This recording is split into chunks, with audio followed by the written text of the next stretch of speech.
As a baseball player, you think, okay, am I doing the fundamentals right? Am I keeping everything in line that I need to do? Are my hands drifting? Am I looking someplace different? Is my bat dipping? Whatever. Basketball, you're shooting. Maybe your fundamentals are off. In business, maybe you're not focused on the research or whatever you do in business to become successful. And so you go back to the fundamentals. You go back to doing what you want to do. There was an interview one time of Kobe Bryant, and it was his first year, I think, in the league. And toward the end of the season, the second half of the season, his shots, his jump shots, started to fall short of the rim. He thought that, in the beginning, his legs and everything were strong, and he was making shots. Then toward the end of the season, those shots weren't falling.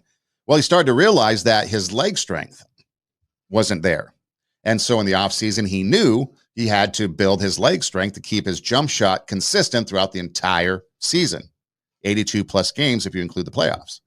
And so he knew that that was what he had to do, but he kept shooting.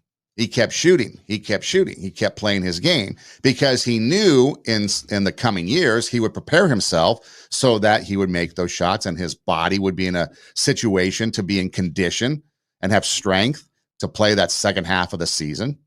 And so it was that mindset, even though he was struggling, even though he wasn't making the shots, maybe his shooting percentage goes down. Maybe the media starts talking negative towards him. He kept his mindset focused on the positive, and he went on to be one of the greatest players in the NBA.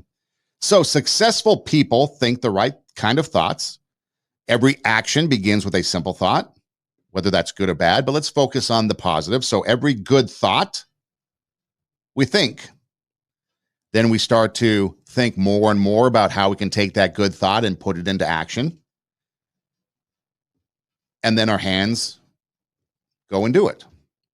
We exercise control over our thoughts, meaning basically let's start with just keeping the negative thoughts out, self-doubt out. And then successful people think positive thoughts because positive thoughts equal positive outcomes.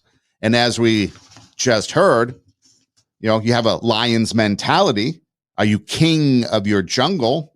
Because mentality is the only difference between the lion or the elephant. One thinks lunch, the other thinks run. But then it also comes back to greatness, because that's the ultimate thing, is bringing that greatness out of us, raising the standard in our lives so we can bring out our inner greatness. And that inner greatness could be anything that's good, anything that's positive. Whether it's an influence over somebody else as like a mentor, or whether you're just doing your job and achieving your goals, maybe your quotas, or you go to class and you pass some tests, or you're a teacher and you have a great day regardless of all the obstacles that come your way, because we do have greatness in us. You have greatness within you. You have the ability to do more than you can ever begin to imagine. See, I believe that anybody through observation and practice can perform at the level of excellence. But when you're pursuing your greatness, this is worth writing down. You don't know what your limits are, and you act like you don't have any. So I say to you, you have something special. You have greatness within you.